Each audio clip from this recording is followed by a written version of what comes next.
Alors, bonjour à tous et bienvenue à la session critique culturelle en balado-diffusion. Mon nom est Milena et je vous présenterai aujourd'hui la critique du nouvel album de Pierre Lapointe, sorti en début de saison. Alors, Pierre Lapointe est présentement en tournée internationale pour présenter son nouvel album Les Sons du cœur. Donc, entre Bruxelles, Genève, Strasbourg et Paris, l'artiste qui est d'ailleurs originaire d'Allemagne passera faire un tour dans la belle région des Laurentides, soit le 27 avril au Théâtre Le Patriote de Sainte-Agathe, ainsi que le 26 mai au Théâtre Gilles Vigneault de Saint-Jérôme.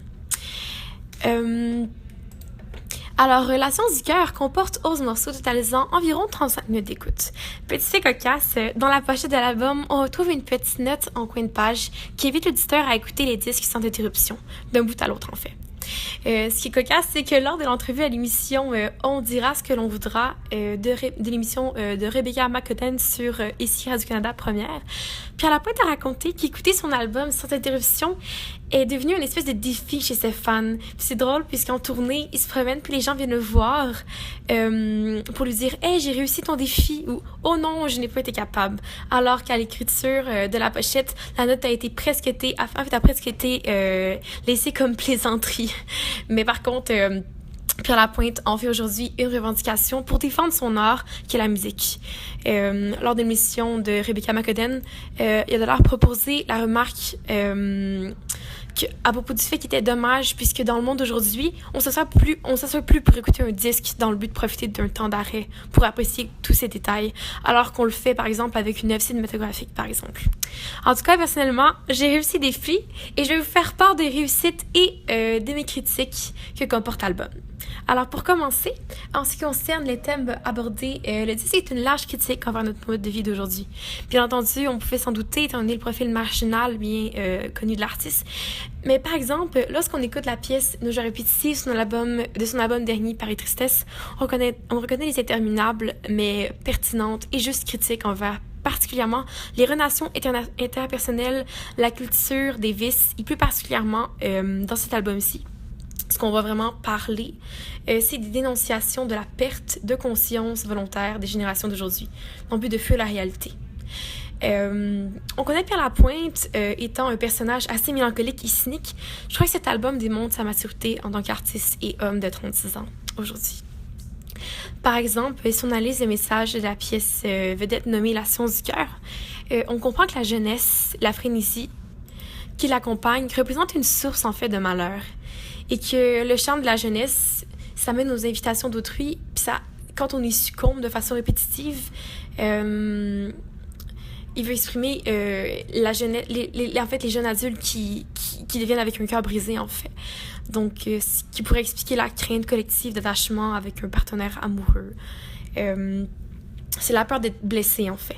Ça peut sembler absurde d'entendre une explication pareille lorsqu'on a été connecté de ce genre d'impression, mais je crois que Pierre Lapointe a très bien cerné sa génération. C'est ce que le 3e et 4e vers du morceau fait référence. Il dit, si je peux le citer, les paroles « Tu préfères dire je t'aime à grand bouquet de haine. Tu n'es pas certain d'être bien, mais tu ne l'avoueras jamais. » Un peu plus loin, on entend les vers « Avoir des gestes qui font rêver, c'est tout ce qui compte ici-bas. Les magiciens des temps modernes savent bien comment mentir, comment fabriquer le beau en tuant quelques souvenirs. » Ce qui est dénoncé ici dans le dernier vers, c'est les vantardises médiatiques où le monde s'applaudit mutuellement lorsque chacun à tour de rôle, publie un nouvel événement anodin sur les réseaux sociaux, en fait. Donc, Pierre Lapointe, comme j'ai mentionné plus tôt, est un grand mélancolique, non seulement en amour, mais également quand il est question du passé. Il n'est pas certain d'aimer la technologie du monde d'aujourd'hui et encore moins ses décidences. Pour en venir aux thèmes principaux, la deuxième piste, c'est-tu vraiment qui tu es? Cause de la perte de pleine conscience ou de l'insensibilité envers ses propres sentiments que s'infligent les jeunes adultes dans la vingtaine qui se noient dans l'alcool, la drogue, les voyages, la culture d'apparence ou les multiples partenaires. Les paroles racontent le profil d'une femme qui vit la vie mondaine rêvée, mais qui, à travers tous ces masques étourdis, ne se connaît aucunement, en fait. Dans l'autre ordre d'idée, cette chanson comporte un hommage envers l'œuvre de George Orwell, 1984, le livre comme on connaît tous si bien.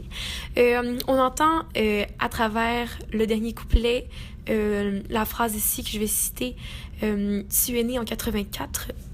Et on voit une représentation d'un livre qui apparaît à 2 reprises dans son vidéoclip, d'ailleurs, de la chanson, dont à la toute dernière prise, la dernière scène, le dernier instant, on voit un zoom out, si je peux me permettre l'anglicisme, qui est fait sur l'artiste debout, l'ouvrage à la main. C'est d'ailleurs quelque chose qui m'a beaucoup plu. On retrouve à travers l'album une tonne d'associations socioculturelles qui font un clin d'œil à l'art moderne. L'avant-dernière pièce de l'album, l'alphabet, par exemple, consiste à énumérer les lettres de l'alphabet de A à Z et de compléter avec une courte phrase d'hommage. Pierre Lapointe cite par exemple l'événement de la mort de Jimi Hendrix, une tenue de styliste britannique Vivienne Westwood, le mouvement artistique suisse d'Abba Zurich et le peintre allemand d'Otto Dix. Et même certains événements historiques tels que le désastre nucléaire de Tchernobyl. En ce qui concerne l'accompagnement musical, on assiste à une très grande diversité.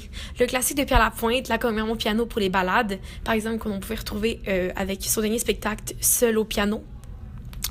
Donc, par exemple, dans la pièce Qu'il est honteux d'être humain et une lettre, les ballades au piano, très épurées comme accompagnement, des belles mélodies comme on connaît bien Pierre Lapointe en fait. On entend dans Sais-tu vraiment qui tu es la guitare électrique. On présente dans ce pop accompagné de violon, de saxophone baryton qui répète l'accrocheuse mélodie, avec même l'apparition de sons de flûte traversière, par exemple. Il faut préciser que Pierre Lapointe, de base, a une formation classique. La richesse des orchestrations et l'originalité de sa musique, autant dans la douceur que dans le rythme, ce qui le particularise, font de lui un de mes plus grands coups de cœur à travers la francophonie. Et je crois bien que Pierre Lapointe a encore une fois atteint l'excellence avec ce dernier album. Donc voilà, je vous remercie beaucoup d'avoir écouté ma critique. Vous pouvez la retrouver sur mon blog Terre pour nous. Merci.